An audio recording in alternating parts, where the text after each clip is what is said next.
जिल्हा बँक अध्यक्ष मनीष तळवी यांचा वाढदिवस उत्साहात साजरा करण्यात आला। विविध क्षेत्रातील मान्यवरांनी अभिष्टचिंतन करत शुभेच्छांचा वर्षाव केला।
तसेच ह्या कार्यक्रमाच्या माध्यमातून एकच या व्यासपीठावरून सांगू इच्छितो की जो आज आपण वाढदिवस साजरा करतोय, हा वाढदिवस सन्माननीय मनीषजी तळवी साहेबांचा वाढदिवस साजरा करतोय। पण हा करत असताना एक सामान्य शेतकरी कुटुंबातील मुलगा, ज्याला समाजकारणाची आवडपेक्षा सहकार्याची आवड होती, त्यामुळे एकदम कमी वयामध्ये ह्या समाजकारणात बरोबर राजकारणामध्ये उतरला आणि एक चांगल्या पद्धतीमध्ये सिंधुदुर्ग जिल्ह्यामध्ये आपल्या गावाचं, आमच्या तालुक्याचं नाव आणि आपलं स्वतःचं नाव उज्ज्वल करू शकला। आणि हे करत असताना तुम्ही जिथे प्रेम करणारे सर्व व्यक्ती आहेत, ह्याच्यापेक्षाही सिंधुदुर्ग जिल्ह्यामधील असणाऱ्या सर्व व्यक्ती आणि सन्माननीय आमचे असणारे सर्व नेत्यांनी त्यांच्यावर जो विश्वास दाखवला, तो विश्वास त्यांनी परिपूर्णपणे सार्थकी करून दाखवलेला आहे। या सिंधुदुर्ग जिल्ह्यामध्ये, या राज्यामध्ये ज्यांनी अनेक वर्ष अनेक पद उपभोगली, ज्यांना सन्मानाने या राज्याचे मुख्यमंत्री केलं, विरोधी पक्ष नेते केले, अनेक 11 महत्वाची पदं ज्या आमच्या राणेसाहेबांना मिळाली। आणि मग त्यांच्यासोबत त्यांचे सुपुत्र निलेश राणेसाहेब असतील, नितेश राणेसाहेब असतील, यांच्यासोबत काम करण्याचं भाग्य ज्याला लाभलं आणि ज्याने त्यांचा विश्वास संपादन केला, त्याच्यापैकी एक दळवी साहेब आहेत। आणि गेले अनेक वर्ष पक्ष कोणताही असो, पक्षामधला पदाधिकारी त्यांच्याकडे कोणीही जाओ, प्रत्येकाला त्या ठिकाणी आलेल्या कामाचा निपटारा कसा करायचा हे गेले अनेक वर्ष माझ्यासारखा सर्वसामान्य कार्यकर्ता पाहतो आहे। परमेश्वराजवळ प्रार्थना करीन त्यांना उदंड असं आयुष्य मिळो आणि भविष्यामध्ये याही मोठ्यापेक्षा पद कोणत्याही पक्षाचं असो, कोणत्याही त्या ठिकाणी कोणत्याही पक्षामधून असो, ते मोठे होत अशी ईश्वराजवळ प्रार्थना करतो आणि या ठिकाणी थांबतो। मित्रांनो, खरोखरच एक दिलदार असं व्यक्तिमत्व आज सिंधुदुर्ग जिल्हा बँकेचं जो चढता आलेख जर आपण बघितला, आम्ही काय शिवरामभाऊ जाधव साहेबांच्या त्यावेळेचं आम्हाला, जेव्हा आम्ही राजकारणात पण नव्हतो, परंतु त्यानंतर जर सहकारामध्ये चांगलं काम जर कोणी केलं असेल तर ते केलं असेल ते मनीष तळवी साहेबांनी केलं आहे। या पुढचा जो त्यांचा राजकीय असेल, सामाजिक कार्यामध्ये जो चढता आलेख असेल, तो अतिशय सुकर व्हावा हीच मी ईश्वरचरणी प्रार्थना करतो। आणि निश्चितपणाने परमेश्वराने त्यांना उत्तम आरोग्य आणि दीर्घ आयुष्य देव इतकीच या निमित्ताने परमेश्वराकडे प्रार्थना करतो। एक 35 वर्षापूर्वीचा सहकार आणि आताचा सहकार याच्यामध्ये जमीन आसमानचा फरक आहे। एखादी वित्तीय संस्था चालवणं हे किती जिकरीचं काम असतं हे आम्ही पाहिलेलं आहे।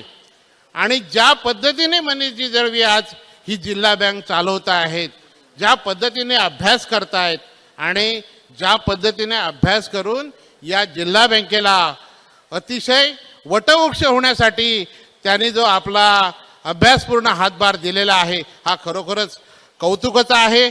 मी खूप काही बोलू शकतो कारण खूप काळ त्यांच्याबरोबर काम केलेलं आहे। आणि जशी सगळ्यांनीच इच्छा व्यक्त केली तसं आम्ही सुद्धा त्यांच्याकडून खूप मोठ्या पदांची अपेक्षा करत आहोत.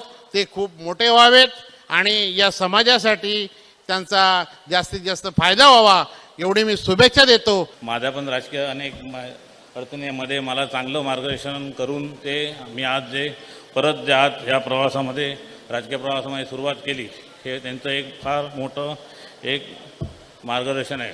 आज हे सर्व करत असताना आज सचिनजी दळवी साहेबांनी एक सूचक वक्तव्य केलं आहे इकडे आणि त्यामध्ये दळवी साहेबांना अनेक पदं आणि कुठल्याही पक्षात मिळून दे असं त्यांनी एक वक्तव्य केलं आहे.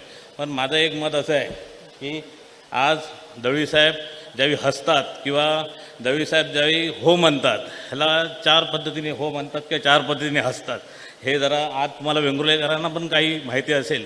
पण मी आज जवळ 4 वर्ष त्यांच्या मनात काय असतं आणि ते काय करू शकतात हे मला माहिती आहे.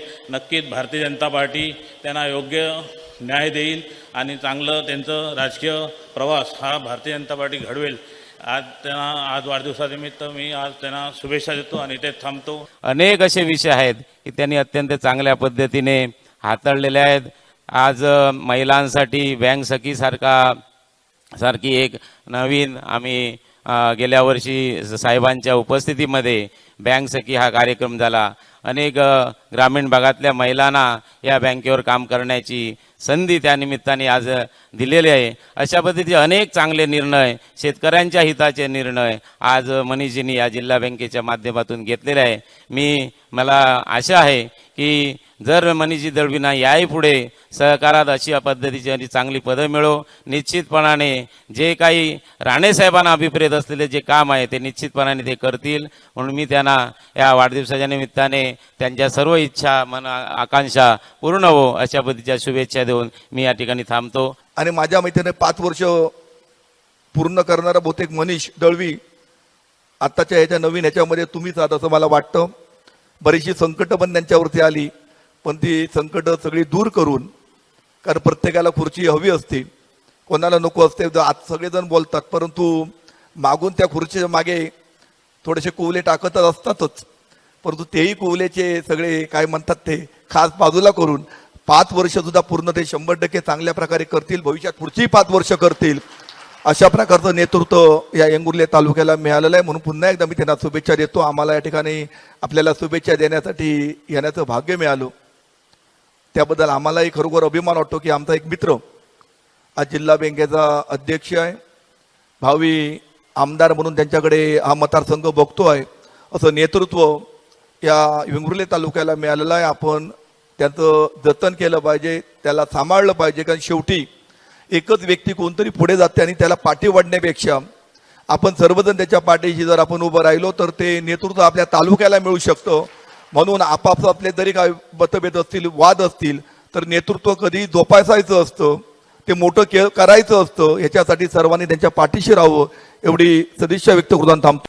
तेव्हा मला अभिमान वाटला की कुठल्याही पदापेक्षा राणे साहेबांचा कार्यकर्ता म्हणून जसं त्यांनी तो सन्मानानं सत्कार घेतला, आमच्या उपकेंद्राचंच उद्घाटन होतं, तसं मनीषभाई हे मोठ्या साहेबांचे, राणे साहेबांच्या कुटुंबातले हे जवळचे त्यांच्या आहेत. हे सगळ्यात त्यांचा मोठं पद आणि मोठं सन्मान आहे आणि त्या पदानुसार त्यांना मोठं पद किंवा आशीर्वाद मिळो असे ईश्वरचरणी प्रार्थना करून आणि तुमच्या सगळ्यांचे आशीर्वाद घेऊन येथे थांबतो. आज सकाळी 8 वाजता पहिला कार्यक्रम माझ्या गावामध्ये सुरू झाला आणि आज जवळपास आत्ता 14 तास पूर्ण झाले आहेत आणि 14 तास सातत्याने जवळपास आत्ताचा हा 7वा कार्यक्रम या ठिकाणी आयोजित झालेला आहे.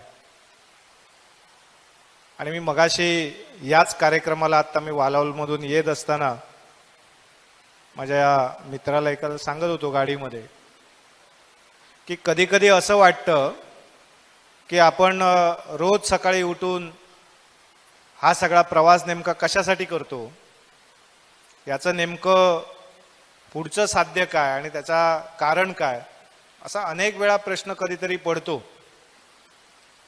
आणि हा प्रत्येकाच्या जीवनामध्ये काही नाही काही कारणास्तव येत असतो आणि आमच्या राजकीय जीवनामध्ये तो येतो. परंतु जेव्हा अशा कार्यक्रमाच्या निमित्ताने दिवसभरामध्ये अनेक सहकारी भेटतात, अनेक सर्वसामान्य माणसं भेटतात, ते आशीर्वाद देतात, ते आपल्याबद्दल एक आपल्या जबाबदारीची जाणीव निर्माण करून देतात, काही अपेक्षांचं ओझं ते आपल्यावर टाकतात. तेव्हा असं लक्षात येतं की आपण जे काही 12 तास 14 तास 15 तास काम करतो त्याच्यापेक्षा जास्त वेळ खरं तर उद्यापासून काम केलं पाहिजे, याची जाणीव या सगळ्या प्रवासातनं, आजच्या दिवसभराच्या या सगळ्या कार्यक्रमातनं निश्चितपणे झाली आहे, असं मी आवर्जून आपल्याला या निमित्ताने सांगेन. आदरणीय नारायणराव राणेसाहेब यांनी खऱ्या अर्थाने माझ्या या सगळ्या राजकीय वाटचालीला दिशा दिली. जसं मगाशी प्रमोदजी म्हणाले, सुनील राहुल साहेब म्हणाले, खूप अगोदरपासनं या ठिकाणी काँग्रेस पक्षामध्ये काम करत असताना मग NSUI असेल, युवक काँग्रेस असेल, सेवादल असेल, अशा काँग्रेसमधल्या अनेक वेगवेगळ्या आयामांमध्ये काम केलं. आणि ते करत असताना त्यावेळी त्या राजकीय नेतृत्वाने निश्चितपणे सहकार्य केलं, मार्गदर्शन केलं. आणि त्याच्यानंतर जेव्हा मी राणेसाहेबांच्या संपर्कात आलो तेव्हापासून आजपर्यंत राणेसाहेब हाच माझा पक्ष, राणेसाहेब हीच माझी दिशा या ठिकाणी निश्चित झाली. आणि म्हणून आज राणेसाहेबांनी जेव्हा जेव्हा जी जबाबदारी टाकली, मग ती त्यावेळी तालुका काँग्रेसचा अध्यक्ष म्हणून असेल किंवा त्याच्यानंतर अनेक पक्षाच्या जबाबदाऱ्या टाकल्या, त्याच्यानंतर आत्ता जिल्हा बँकेचा अध्यक्षपदाची जबाबदारी दिली, ही राणेसाहेबांनी दिलेली जबाबदारी असं मी मानतो. मी कुठलं पद ते आपल्या मोठेपणासाठी आहे, आपल्यासाठी आहे, आपल्याला मिरवण्यासाठी आहे असं मी कधी मानलं नाही आणि मानणारही नाही. कारण जेव्हा आपलं नेतृत्व आपल्याला एखाद्या जबाबदारी पार पाडण्यासाठी योग्य समजतं तेव्हा ती योग्यता त्याच्यापेक्षा अधिक चांगल्या पद्धतीने सिद्ध करण्यासाठी अहोरात्र कष्ट केले पाहिजेत आणि ती योग्यता आणि ती पात्रता सिद्ध करण्यासाठी मेहनत घेतली पाहिजे असा विचार करणाऱ्या कार्यकर्त्यांपैकी मी एक आहे.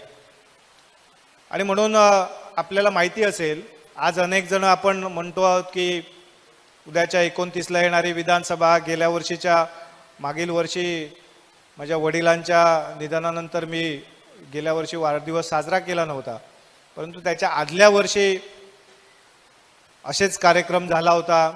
त्यावेळी सुद्धा असेच वेगवेगळ्या शुभेच्छा अनेकांनी दिल्या होत्या आणि त्यावेळी सुद्धा डॉक्टर साहेब होते. मला वाटतं निलेश साहेब त्यावेळी त्या कार्यक्रमाला उपस्थित होते. आणि या सगळ्यामध्ये अनेकांनी सांगितलं उद्याची येणारी जिल्हा परिषद, मग त्याचं अध्यक्ष, त्याचं अमुक काय सगळं. आणि थोडे दिवस मग मी अनेक वेळा वाढदिवसाचा कोणाचा कार्यक्रम असला की डॉक्टर देवधर साहेब आणि मी म्हणतो की चला आता एक सिंधुदुर्ग जिल्ह्यामध्ये नवीन एक आमदार आजच्या दिवसापुरता असे नका, परंतु होणार. साहजिकच शेवटी राजकीय जीवनामध्ये प्रत्येकाला असं वाटतं की माझा मित्र, माझा सहकारी कोणीतरी पुढे गेला पाहिजे. परंतु आज दत्ता सामंत साहेबांनी जे वाक्य वापरलं ते खरं तर माझ्यासारख्या कार्यकर्त्याला भावणारं होतं की जेव्हा आपण शुभेच्छा देतो तेव्हा ते मनाच्या आतून, आतल्या गाभाऱ्यातून दिले पाहिजेत. आणि जेव्हा ते देतो ते शुभेच्छा दिल्यानंतर ते सत्यात उतरण्यासाठी जी वेळ येते त्यावेळी आपण कणखरपणे त्याच्या पाठीशी उभं राहिलं पाहिजे, तर त्या शुभेच्छाला खऱ्या अर्थाने अर्थ राहतो. आणि आज दत्ता सामंत साहेब यांनी मला या सगळ्या वाटचालीसाठी पात्र समजलं, याच्यासाठी खरं तर मी स्वतःला धन्य समजतो. कारण त्याने अनेक कार्यकर्ते बघितले. त्यांनी जे आता वाक्य वापरलं की मी 1990 पासून राणेसाहेबांबरोबर कंटिन्यू या ठिकाणी सेवा केलेला कार्यकर्ता एकमेव आहे आणि ही वस्तुस्थिती आहे. कारण त्यांनी कुठल्याच पदाची अपेक्षा ठेवली नाही. मला आठवतंय अनेक वेळा राणेसाहेब सांगायचे, अरे दत्ता तुझ्याकडे ही जबाबदारी देतो, उद्याच्या ह्या निवडणुकीची तयारी कर, तुझं हे कर. परंतु त्यांनी नेहमी सांगितलं, साहेब ह्या काय तुमचा माका पटणारा नाही, तुम्ही बाकी काय असात कोणाक निवडून आणूचे असतील ते माका सांगा. असं स्पष्टपणे अनेक वेळा त्यांनी माझ्या समोर आमच्या आतल्या बैठकीमध्ये अनेक वेळा हे विषय मांडलेत. आत्ता प्रमोदजींनी त्यांचं एक उदाहरण सांगितलं की जेव्हा कार्यकर्ते त्यांचा सन्मान करत होते तेव्हा सुद्धा त्यांनी सांगितलं की मी एक राणेसाहेबांचा कार्यकर्ता म्हणून माझा सन्मान करत असाल तर तो मला घ्यायला आणि स्वीकारायला अधिक आवडेल. आणि मला असं वाटतं की अशा प्रकारची निष्ठा शिकवणारी मंडळी या सिंधुदुर्ग जिल्ह्यामध्ये आहेत. अशा कार्यकर्त्यांचा आदर्श घेऊन जर आपण खऱ्या अर्थाने पुढे गेलो तर जीवनामध्ये न मागता अनेक पदं मिळतील. कारण कोणाला माहिती होतं की निवडणूक जेव्हा जिल्हा बँकेची 5 वर्षापूर्वी लागली आणि त्याच्या एक 15-20 दिवसामध्ये ज्या ज्या घटना या सगळ्या राजकीय पटलावर घडल्या, खरं तर महाराष्ट्र नव्हे तर देश पातळीवर ही सिंधुदुर्ग जिल्हा बँकेची निवडणूक गेली होती. आणि बरोबर मला आठवतंय की 32 दिवस रोजच्या टी व्हीवरच्या बातमीमध्ये खाली एकतर माझं नाव असायचं, नाहीतर मध्ये तरी ब्रेकिंग न्यूजला नाव असायचं. नितेश राणे साहेबांचं नाव यायचं, त्याच्यानंतर सहआरोपी म्हणून माझं नाव यायचं. आणि आपल्याला अनेकांना सांगू इच्छिन की निवडणुका ह्या येतात जातात, आपल्या नशिबात असेल तर अनेक गोष्टी होतील. खरं तर त्या निवडणुकीच्या वेळी 5 मतं माझ्या स्वतःकडे होती आणि 5 मतं माझ्याकडे स्वतःकडे असताना सुद्धा, म्हणजे मी स्वतः मतदार म्हणून जिल्हा बँकेमध्ये 5 मतांचा हक्कदार होतो. आणि असं असताना मतदानाच्या अगोदर 4 दिवस निवडणूक सोडून मला जिल्ह्यातनं नाही तर राज्याच्या बाहेर जाऊन थांबावं लागलेलं. आत्ता काही सांगायला हरकत नाही, मी त्यावेळी इथून जाऊन कर्नाटकात होतो आणि तिथे आम्ही जवळपास तिथून ही सगळी निवडणूक लढली. आणि आश्चर्य वाटेल की त्यावेळी या तालुक्यातल्या सुद्धा माझ्या त्या मतदार सहकाऱ्यांना खरंच त्यांचा आभार मानले पाहिजेत. कारण या जिल्ह्यामध्ये सगळ्यात तालुक्यांमध्ये जेवढे मतदार ज्या उमेदवाराबरोबर होते त्यांनी प्रत्यक्ष मतदान करताना, समजा 15 जण होते सोबत, 8 दिवस राहायला 10 दिवस राहायला, तर मतदाना दिवशी त्याची मतं समजा 15 होती तर मतदानाच्या वेळी ती मतं 10 झालीत, कोणाची 12 झालीत, कोणाची 9 झाली, कोणाची 8 झाली. पण मी एकमेव असा होतो की माझ्याबरोबर फक्त 10 मतदार होते, मी धरून 11 होतो आणि उरलेले सगळे मतदार माझ्या या ठिकाणी तालुक्याच्या ठिकाणी होते. आणि मतदाना दिवशी सकाळी 11 वाजता सुद्धा माझी हायकोर्टात मुंबईमध्ये सुनावणी होती आणि त्या सुनावणीमध्ये सुद्धा मला काही बेल मिळालेला नव्हता. पोलीस यंत्रणा गोव्याच्या बॉर्डरपासून सगळीकडे उभी होती आणि तरीसुद्धा 10 मतदार मतदान केंद्रावर गेले आणि मला त्या ठिकाणी पडताना मात्र त्या ठिकाणी 18 मतं पडली. आणि त्यामुळे या मतदारांना सुद्धा धन्यवाद द्यावे लागतील की एवढा मोठा दबाव त्यांच्यावर असताना सुद्धा त्यांनी एवढ्या मोठ्या मताधिक्याने त्या ठिकाणी मला निवडून दिलं. पण त्याच्या अगोदर 5 वर्षापूर्वी एका मताने त्याच मतदारसंघामध्ये पराभव स्वीकारलेला सुद्धा मनीष दळवीज आहे. आणि तो सुद्धा पराभव अंतर्गत हेव्यादाव्यातनं किंवा अंतर्गत कलहातनं त्यावेळी स्वीकारावा लागला. परंतु त्याच्यानंतर 7 वर्षानंतर चांगलं यश त्या ठिकाणी मिळालं. आणि ते मिळाल्यानंतर सुद्धा मतदानाच्या दुसऱ्या दिवशी, मतमोजणीच्या दिवशी सुद्धा मी सिंधुदुर्ग जिल्ह्यात नव्हतो. ती फक्त बातमी मी टी व्हीवर बघितली होती. आणि आश्चर्य वाटेल की त्यावेळी टी व्ही आणि त्या रूममध्ये मी एकटा, आणि मी ती टी व्हीवर बातमी वाचली की मनीष दळवी विजयी. आणि त्या ठिकाणी मी कोणाला फोन पण करू शकत नव्हतो की किंवा कोणाचे आभार मानू शकत नव्हतो, कोणाच्या शुभेच्छा स्वीकारू शकत नव्हतो. आणि त्याच्यानंतर सुद्धा 14 दिवस फोन बंद करून मी तामिळनाडू राज्यात थांबलेलो होतो. आणि थेट त्या ठिकाणी चेअरमन पदाच्या निवडी दिवशी आदरणीय राणेसाहेब त्यावेळी केंद्रीय मंत्री होते. दत्ता सामंत साहेबांना माहिती असेल की राणेसाहेबांनी आपल्या पूर्ण कारकिर्दीमध्ये कधीच कुठल्या पदाधिकाऱ्याला खुर्चीवर नेऊन बसवण्यासाठी स्वतः साहेब आले नाहीत. त्यांनी फक्त एक चिठ्ठी दिली की अमुक एक नाव, त्याला त्या पदावर बसवायचं आहे. आणि दत्ता सामंत साहेबांसारखे अनेक त्यांचे खंदे कार्यकर्ते त्यांनी जो दिलेला आदेश आहे तो खरा इतकी वर्ष त्या ठिकाणी केला. परंतु त्या निवडणुकीच्या वेळी राणेसाहेब स्वतः येऊन जिल्ह्यात थांबले होते. आणि त्यावेळी योगायोग असा होता की चेअरमन दुसऱ्या व्यक्तीचं नाव निश्चित झालं, व्हाईस चेअरमन दुसऱ्या व्यक्तीचं नाव निश्चित झालं, सगळं झालं. आणि सकाळी बरोबर आदल्या दिवशी संध्याकाळी त्या ठिकाणी मला दुसऱ्या दिवशी दुपारी 1:30 वाजेपर्यंतचा आणि फॉर्म भरणं आणि मतदान प्रक्रिया ह्याचा वेळ होता 1:35. आणि माझा त्या ठिकाणी जी मला बेल मंजूर झाली होती ती 1:30 होती.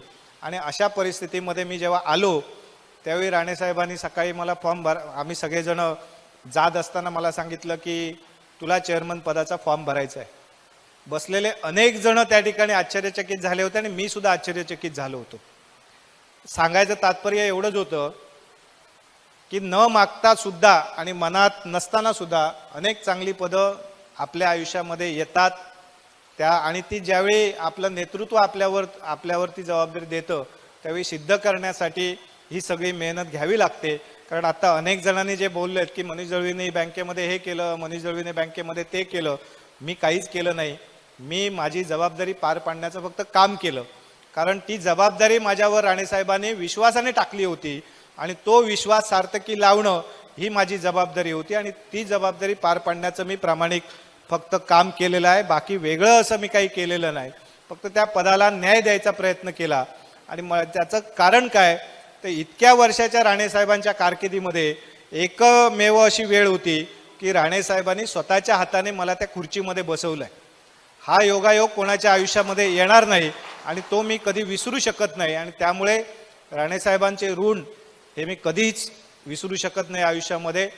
त्यांनी जे ह्या सगळ्या संधी मला दिल्या आहेत आणि मला खात्री आहे की ते ज्या गोष्टीसाठी मला पात्र समजतील त्याची जबाबदारी ते माझ्याकडे देतील आणि ती जबाबदारी पार पाडण्याची प्रामाणिक प्रयत्न निश्चितपणे मी करेन.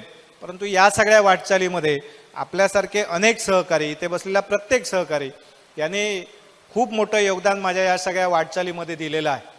अनेक पक्षाची, वेगवेगळ्या पक्षाची मंडळी, म्हणजे मला आज सकाळपासून काही लोक माझ्यासोबत आहेत, त्यांनी म्हणतात की अरे हा तर दुसऱ्या पक्षाचा आहे, हा कट्टर विरोधी पक्षाचा आहे, याच्या विरोधात आपण निवडणूक लढवली, पण तो शुभेच्छेचं बुके घेऊन इतक्या लांब तुमच्यापर्यंत तुम्हाला भेटायला आलाय. परंतु हे सगळं जरी असलं तरी राजकारणाच्या जागी राजकारण असतं, निवडणुकीच्या जागी निवडणूक असते. आपली मैत्री ही कायम असली पाहिजे. आणि म्हणूनच दत्ता सामंत साहेबांना वेंगुर्ल्यातल्या महायुतीबद्दल कधी चिंता करायची वेळ आत्तापर्यंत आली नाही आणि येणारही नाही. कारण या ठिकाणी भाजप असेल नाहीतर शिंदे सेना असेल, त्याचा निर्णय हा आम्ही 2-3 लोकच आतमध्ये बसून घेतो आणि जो घेतो तो नेत्यांना मान्य असतो. आणि मग दत्ता सामंत साहेब जसं म्हणाले तसे दीपकबाईंना समजवायचं काम हे करतात, आमच्या नेत्यांना समजवायचं काम आम्ही करतो. परंतु आमच्या तालुक्यामध्ये, खास करून वेंगुर्ला तालुक्यामध्ये, ह्या सगळ्या पक्षांमधली एकमेकांबरोबर संवाद साधण्याची यंत्रणा आजही कार्यरत आहे. आणि त्याच्यामुळे हे सगळं करत असताना शेवटी आपण राजकारण, समाजकारण जे काही करतो हे सगळे आपल्या आयुष्याचा काही भाग या सगळ्या वाटचालीमध्ये देत असताना त्याच्यामागे स्वार्थ एवढाच असतो की आपल्या भागामध्ये काही विकास कामं व्हावीत, आपल्या भागामधल्या समाजातल्या आपल्या सगळ्या लोकांना त्याचा न्याय मिळावा, त्याच्यामधनं त्यांना त्याचा फायदा व्हावा, आपली सुद्धा योग्य दिशेने वाटचाल व्हावी, हाच त्याच्या मागचा स्वार्थ असतो. आणि म्हणून मला वाटतं एकमेकांच्या हातात हात घालून जर आपण काम केलं तर या सगळ्या गोष्टी अतिशय सोप्या आहेत. आणि ह्या सगळ्या करत असताना मला असं वाटतं की आत्ताच्या या सगळ्या वाटचालीमध्ये आपल्याला सामाजिक भान ठेवून अनेक सामाजिक उपक्रमांमध्ये या पुढच्या काळामध्ये एकत्रित काम केलं पाहिजे. राजकीय स्थित्यांतरे येतील जातील, परंतु या सगळ्यातनं उत्पादकतेकडे किंवा या समाजाला पुढच्या पिढीला आपल्या भागामध्ये जर थांबवायचं असेल, आपलं जर स्थलांतरण जे आहे ते जर थांबवायचं असेल तर आपल्याला सिंधुदुर्ग जिल्हा बँक असेल, जिल्हा परिषदेसारखी यंत्रणा असेल किंवा राज्य शासनासारखी यंत्रणा असेल, या सगळ्याचा एकत्रित मेळ घालून या पुढच्या काळामध्ये शेती आणि शेतीपूरक व्यवसाय असतील किंवा उद्योग व्यवसाय असतील याच्याकडे आपल्या पुढच्या पिढीला घेऊन जायचं आहे. आणि हा उद्दिष्ट ठेवून आपण सगळेजण आम्ही काम करतो आहोत, राणेसाहेबांच्या नेतृत्वाखाली काम करतोय. आदरणीय पालकमंत्री नितेशजी राणेसाहेब असतील, निलेशजी राणेसाहेब असतील किंवा दीपकबाई असतील आणि आमचे नेते आदरणीय रवींद्र चव्हाण साहेब असतील, या सगळ्यांच्या मार्गदर्शनाखाली आणि सहकार्यानुसार आम्ही या ठिकाणी काम करतोय. त्याच्यामध्ये निश्चितपणे आम्हाला खात्री आहे की आम्हाला चांगलं यश मिळेल. आणि हे यश मिळवत असताना आपण सगळ्यांनी या सगळ्या वाटचालीमध्ये जे आशीर्वाद देत आहे त्याच्यामुळे आम्हाला एक बळ मिळतं आहे. आणि हे बळ निश्चितपणे सोबत घेऊन पुढची मार्गक्रमण आम्ही योग्य दिशेने करू. आपण जो विश्वास नेहमीच माझ्यावर टाकलेला आहे तो सगळ्यांचा विश्वास सार्थकी लावण्यासाठी मी नेहमीच प्रामाणिकपणे या सामाजिक आणि राजकीय क्षेत्रामध्ये कार्यरत राहीन.